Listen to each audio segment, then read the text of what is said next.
It's Adam from King Shooter Supply. Today we're going to be talking about the gas system on the AR-15 platform. This is not an AR-15. Hold on one second. Better. AR-15, right? Awesome. Okay, so one of the questions we had from the Ask the Expert video we posted last week was, what is the difference between a gas system and a piston system in the AR-15 platform?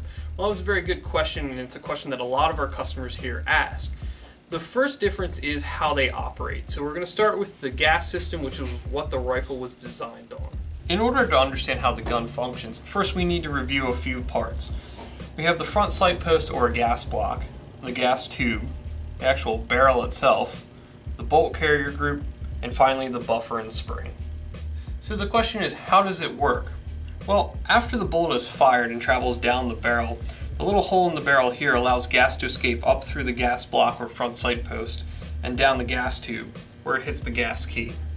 At that point in time, the gas actually forces the bolt carrier group to the rear and unlocks it from the locking lugs inside the barrel extension here, which is why this part rotates on it.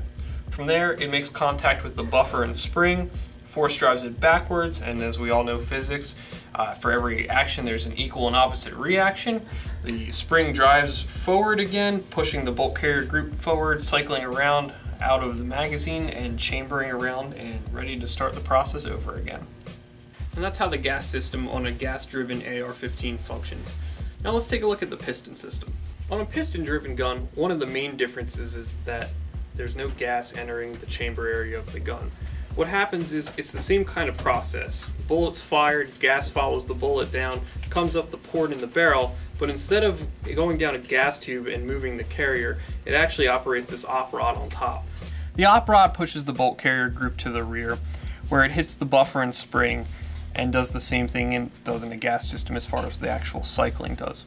One of the benefits to a piston system is instead of the gas traveling down the gas tube into the chamber, you actually have it venting forward. What that means for you is a cleaner gun on the inside. So you may be asking, what's the difference between the bolt carrier group?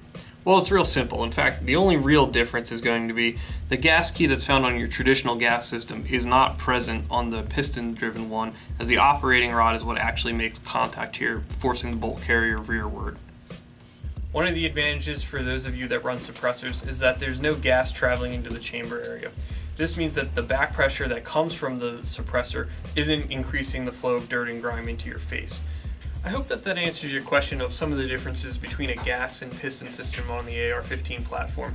If you have any other questions, please stop in the store, comment below, and remember, subscribe to our YouTube channel and check us out on Instagram at King Shooter Supply.